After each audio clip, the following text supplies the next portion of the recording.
আসসালামু আলাইকুম। সংবাদে আপনাদের সবাইকে স্বাগত জানাচ্ছি। আমি ফিরোজ তোহা। শুরুতেই সংবাদ শিরোনাম। বাংলাদেশের সর্বশেষ গুরুত্বপূর্ণ আপডেট সংবাদে আপনাকে স্বাগত। শুরুতেই সংবাদ শিরোনাম, পরে বিস্তারিত।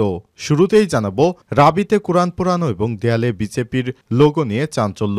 রাজশাহী বিশ্ববিদ্যালয়ের শহীদ জিয়াউর রহমান হল ও সৈয়দ আমির আলী হলে রাতের আধারে পবিত্র কোরআন পোড়ানোর ঘটনা ঘটেছে। এ সময় হলের দেয়ালে ভারতের ক্ষমতাসীন দল বিজেপির লোগো আঁকানো হয়েছে বলে অভিযোগ করেছে সাধারণ শিক্ষার্থীরা।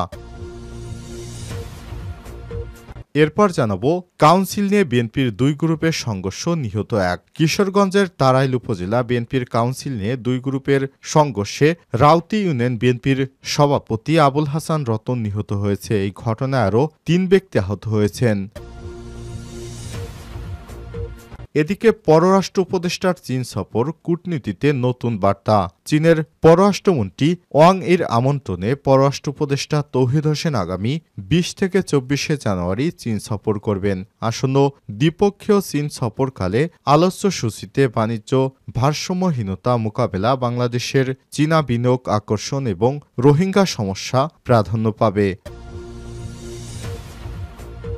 জানাবো, জুলাই আন্দোলনে গুলি করা কনস্টেবল সুজন কারাগারে। ২০২৪ সালের ৫ই আগস্ট রাজধানীর চানখারপুলে ৫ জনকে গুলি করে হত্যার ঘটনায় করা মানবতা বিরোধী অপরাধের মামলায় কনস্টেবল সুজন হোসেনকে গ্রেপ্তার দেখিয়ে কারাগারে পাঠানোর নির্দেশ দিয়েছে আন্তর্জাতিক অপরাধ ট্রাইব্যুনালের বিচারক মোহাম্মদ গোলাম মর্তুজা মজুমদারের নেতৃত্বাধীন ট্রাইব্যুনাল। এদিকে এনআইডি নির্বাচন কমিশন থেকে সরিয়ে নেওয়া আইনের সঙ্গে সাংঘর্ষিক, বললেন ইসি। জাতীয় পরিচয়পত্র নিবন্ধনের দায়িত্ব নির্বাচন কমিশন থেকে সরিয়ে স্বরাষ্ট্র মন্ত্রণালয়ে নিয়ে যাওয়া আইনের সঙ্গে সাংঘর্ষিক। রোববার ১২ জানুয়ারি দুপুরে ইসি সচিবালয়ে কমিশনারদের বৈঠক শেষে সব কথা বলেছেন নির্বাচন কমিশনার অবসরপ্রাপ্ত ব্রিগেডিয়ার জেনারেল আবুল ফজল মোহাম্মদ সানাউল্লাহ। এবং সর্বশেষ জানাবো, ফরিদপুরে বাস ট্রাক সংঘর্ষে নিহত ২, আহত ২০। ফরিদপুর বরিশাল মহাসড়কের নগরকান্দার বাঁশগাড়ি এলাকায় বাস ট্রাকের মুখোমুখি সংঘর্ষে ২ জন নিহত হয়েছে। এ সময় আহত হয়েছে অন্তত ৩০ জন যাত্রী। নিহতদের নাম পরিচয় এখনও জানা যায়নি। রোববার ১২ জানুয়ারি সকালে এই দুর্ঘটনা ঘটে। প্রিয় দর্শক, এতক্ষণ শুনছিলেন সংবাদ শিরোনাম, এবারে বিস্তারিত। তবে তার আগে বন্ধুরা, অনুরোধ থাকবে সংবাদটিতে একটি লাইক দিন। এই চ্যানেলে আপনি নতুন হয়ে থাকলে আমাদের সংবাদটি দেখতে দেখতে চ্যানেলটি সাবস্ক্রাইব করে রাখুন। কমেন্ট করে বন্ধুরা আপনার মূল্যবান মতামত জানিয়ে দিন আপনি বিশ্বের কোন দেশ থেকে বা বাংলাদেশের কোন স্থান থেকে আমাদের সংবাদটি দেখছেন এবং শুনছেন। এবারে বিস্তারিত। রাবিতে কোরআন পোড়ানো এবং দেয়ালে বিজেপির লোগো নিয়ে চাঞ্চল্য। রাজশাহী বিশ্ববিদ্যালয়ের জিয়াউর রহমান হল ও সৈয়দ আমির আলী হলে রাতের আধারে পবিত্র কোরআন পোড়ানোর ঘটনা ঘটেছে। এ সময় হলের দেয়ালে ভারতের ক্ষমতাসীন দল বিজেপির লোগো আঁকা হয়েছে বলে অভিযোগ করেছে শিক্ষার্থীরা। রোববার ১২ জানুয়ারি রাতে কোনো এক সময় এই ঘটনা ঘটে বলে ধারণা করা হচ্ছে। কারা এমন ন্যাক্কারজনক কাজ করেছে তা এখনও জানা যায়নি।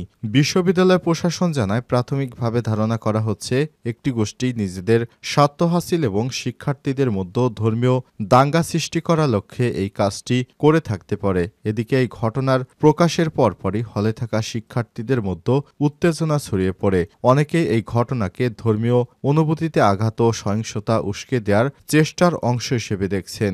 জড়িতদের দ্রুত শাস্তির আওতায় আনার জন্য দাবি জানিয়েছে শিক্ষার্থীরা।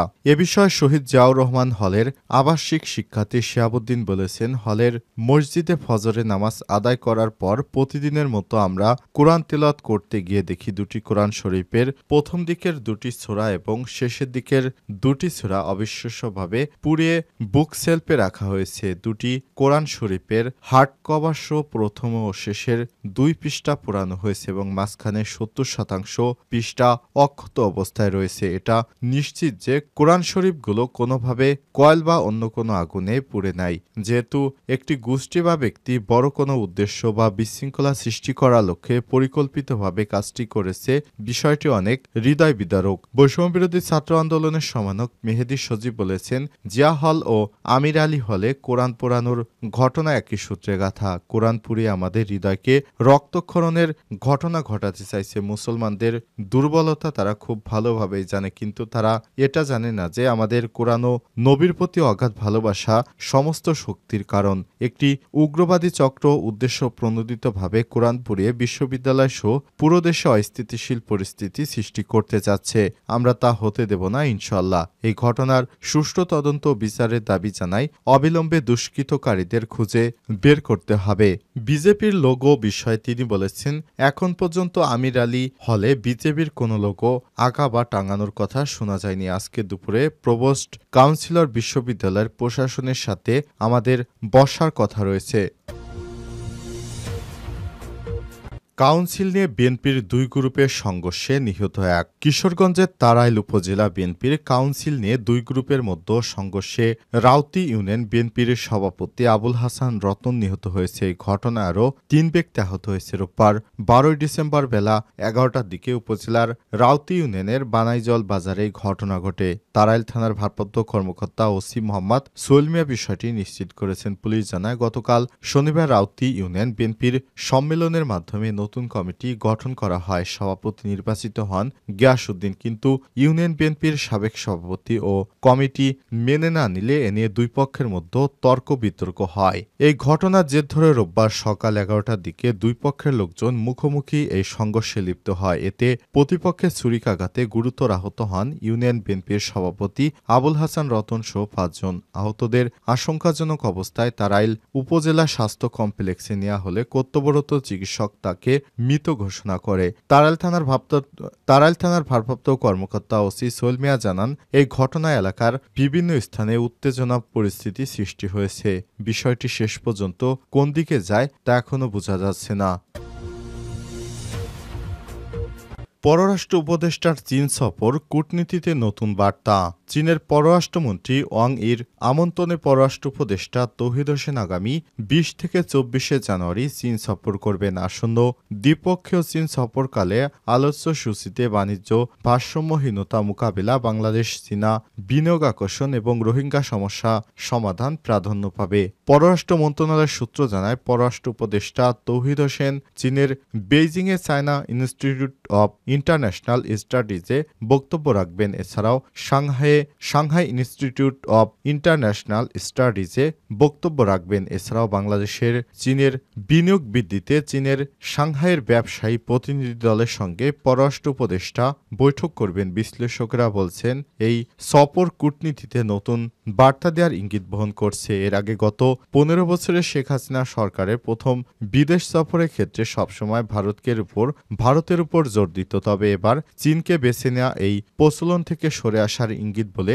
মনে করছে অনেকেই। পররাষ্ট্র উপদেষ্টার এই সফর বাংলাদেশ ও চীনের দ্বিপাক্ষিক সম্পর্কের ভবিষ্যৎ রূপরেখা প্রণয়ন প্রকল্পে দুই দেশের মধ্যে অর্থনৈতিক সহযোগিতা বৃদ্ধি পাবে বলে আশা করা হচ্ছে। এছাড়াও বাণিজ্য ও বিনিয়োগ সম্প্রসারণের পাশাপাশি কৃষি, শিক্ষা, অবকাঠামো, নবায়নযোগ্য জ্বালানি, রোহিঙ্গা সংকটের টেকসই সমাধান প্রভৃতির ক্ষেত্রে চলমান সহযোগিতার অগ্রগতি পর্যালোচনা করা হবে। বাংলাদেশ চীন ২০২৫ সালে কূটনীতিতে সম্পর্কের সুবর্ণ জয়ন্তী উদযাপন করতে চলেছে। লক্ষ্যে উভয় দেশ বিভিন্ন কর্মসূচি গ্রহণ করেছে। উপদেষ্টার এই সফরে দুই দেশের কূটনৈতিক সম্পর্ক স্থাপনের ৫০তম বার্ষিক উদযাপনের শুভ সূচনা হবে বলে আশা করা হচ্ছে। আন্তর্জাতিক সম্পর্ক বিশ্লেষক শাহাব এনাম খান মনে করেন, চীন দিয়ে দ্বিপক্ষীয় সফর শুরু করা বাংলাদেশের পররাষ্ট্র নীতিতে বহুমুখিতা আনার ইঙ্গিত দেয়। তিনি বলেছেন, এটি যুক্তরাষ্ট্র বা লন্ডন দিয়ে শুরু হলেও সাধুবাদ পেত, তবে নির্দিষ্ট কোনো দেশের উপর নির্ভরশীল না থাকায় এই কৌশল প্রশংসার যোগ্য। জুলাই আন্দোলনে গুলি করা সেই কনস্টেবল সুজন কারাগারে ২০২৪ সালের ৫ই আগস্টে রাজধানীর চানখারপুলে ৫ জনকে গুলি করে হত্যার ঘটনায় করা মানবতাবিরোধী অপরাধের মামলায় কনস্টেবল সুজন হোসেনকে গ্রেপ্তার দেখিয়ে কারাগারে পাঠানোর নির্দেশ দিয়েছে ট্রাইব্যুনাল। রোববার দুপুরে আন্তর্জাতিক অপরাধ ট্রাইব্যুনালের চেয়ারম্যান বিচারপতি মোহাম্মদ গোলাম মোর্তজা মজুমদারের নেতৃত্বাধীন ট্রাইব্যুনাল এ আদেশ দেয়। এর আগে মানবতাবিরোধী অপরাধের মামলায় গ্রেপ্তার দেখানো হয়েছে সুজনকে। কনস্টেবল সুজন সরকারের আন্তর্জাতিক অপরাধ ট্রাইব্যুনালে হাজির করা হয়। চানখারপুলে ৫ জনকে গুলি করে হত্যার ঘটনায় মানবতাবিরোধী অপরাধের মামলায় পুলিশ কনস্টেবল সুজনের বিরুদ্ধে গত ১ জানুয়ারি গ্রেপ্তারি পরোয়ানা জারি করে ট্রাইব্যুনাল। উল্লেখ্য, গত ৫ই আগস্ট বেলা ১১টায় চানখারপুল বোরহানুদ্দিন কলেজের পাশে সুজন হোসেনকে কখনো দাঁড়িয়ে বা কখনো শুয়ে ছাত্র জনতার উপর গুলি করতে দেখা গেছে, যা ইতিমধ্যেই সোশ্যাল মিডিয়ায় ব্যাপকভাবে ভাইরাল হয়েছে।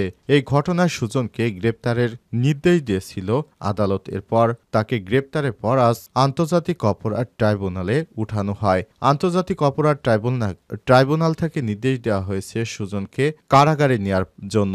এরপর আবারও সুজনকে আদালতে এনে পুনরায় জিজ্ঞাসাবাদ করা হবে বলে জানিয়েছে আন্তর্জাতিক অপরাধ ট্রাইব্যুনালের বিচারপতি এবং আইন প্রণেতারা।